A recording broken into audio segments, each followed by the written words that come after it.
You know that feeling of waiting? We all do. But what if you're not waiting for a text or for a delivery to show up, but for an answer that could literally change your entire life? Well, that's what this is all about. It's called La Pausa, which means the pause, a diary from someone caught right in that limbo, stuck between a grueling treatment and a future that's a total question mark. I came home without the answers. It just hits you right in the gut, doesn't it? It perfectly sums up this whole frustrating loop of the experience. It's a journey that starts with this desperate search for clarity and, well, ends right back where it began, in a fog of uncertainty. So we're talking about a 21-day period here, and every single day is a balancing act. On one side, you've got this very real, tangible hope of a body that's healing. But on the other, you have this heavy, crushing weight of not knowing what's next, and that constant tug of war. That's the real heart of this story. All right, so let's dive in. Our story kicks off on October 11th. This is the day our author is discharged from the hospital. And it should be this huge moment of freedom, but as you're about to see, it's a very, very fragile kind of freedom. And boom, right away, you see this huge contrast. On the left, all these simple, wonderful joys of getting back to normal life, right? A good meal with family, driving your own car, sleeping in your own bed. Amazing. But then you look at the right column, and it tells a totally different story.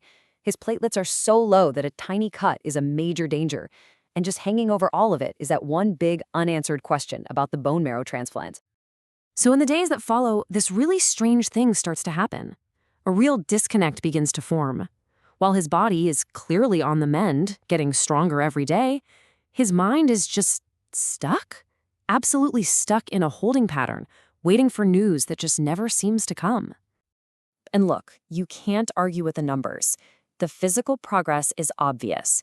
He's tracking his walking speed on his usual routes, and the data is crystal clear. He's getting stronger, he's getting faster.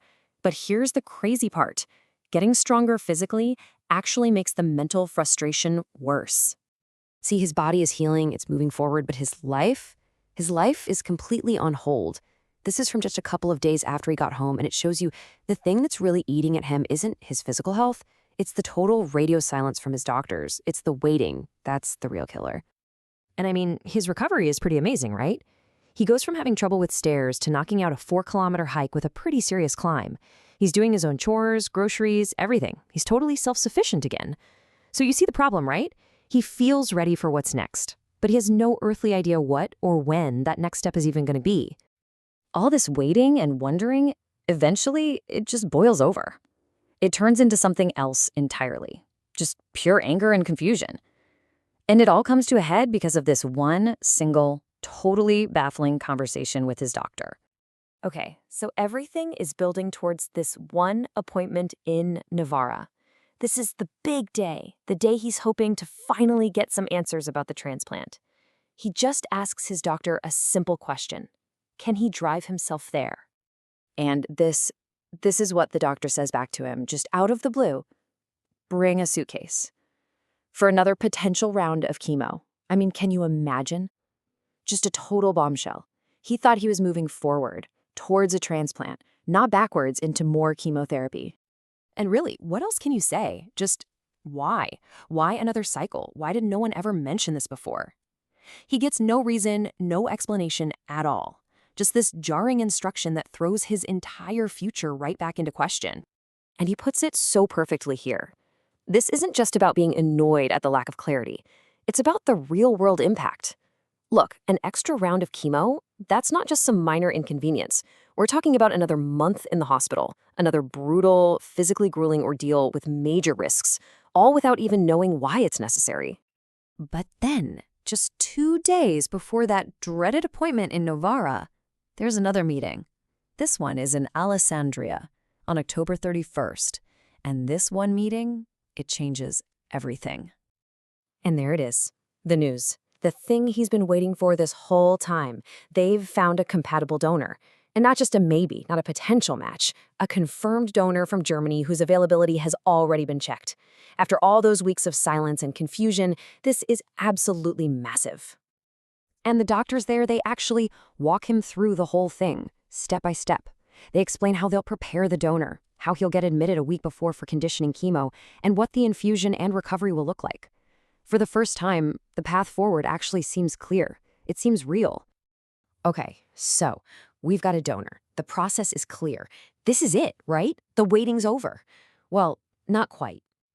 Even with this amazing news, those two huge questions are still just hanging there. The doctors in Alessandria, they can't give him a date for the transplant, and they have no idea why the doctor in Navarra wants to admit him for more chemo in just 2 days. And this is where it just gets maddening. He's caught in this bureaucratic nightmare. The hospital in Alessandria tells him, "You gotta ask Navarra about the timing." But Navarra had already told him to ask Alessandria. So he's just stuck right in the middle, with this life-changing news in his hands, but no idea when it's going to happen or what he's supposed to do next. And that's how we end up, right back where we started. He left his house that morning with two absolutely critical questions, hoping for answers that would finally let him plan his future. And even after finding out a donor exists, he comes home without those answers. The pause just continues. And it really leaves you with this big, lingering question, doesn't it? Knowing there's a donor out there is one thing, but having a date, that's what makes it real. The story is such a powerful reminder that sometimes communication can be just as crucial as the medicine. Because without a date, without a plan, how are you supposed to live with that kind of waiting? How do you move forward when your life is still on pause?